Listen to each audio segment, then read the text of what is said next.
Steve Schlafman says, a common mistake I see leaders make, giving a recruit for a high priority role an inflated title to close the sale. Yes, titles are free, but they come with a cost. As a company scales, this usually creates organizational and mental baggage.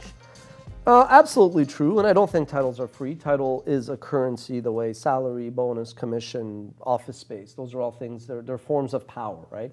Absolutely, we've all made this mistake. I think the way this happens oftentimes is when advisors and investors encourage an entrepreneur, founder to go out and recruit more experienced talent.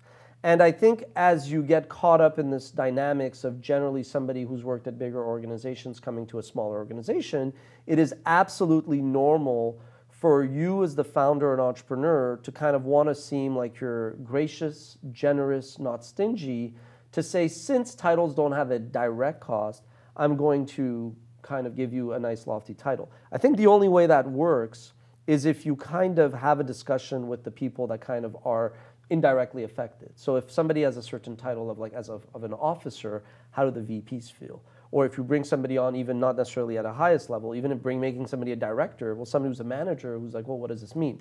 I think I've been pretty good at that, setting the stage, connecting the dots. Not saying I haven't made any, I wouldn't call it mistakes. Not saying in hindsight I wouldn't do things differently. But I think the key is communication. I think it's fine, so to remedy what Steve says, I think it's fine if you start off with a title that in hindsight you realize maybe was a bit not ideal, but I think you need to be comfortable with the people to sit down at some point and say, hey, now that you've been here for some time, does this make sense? Any changes needed?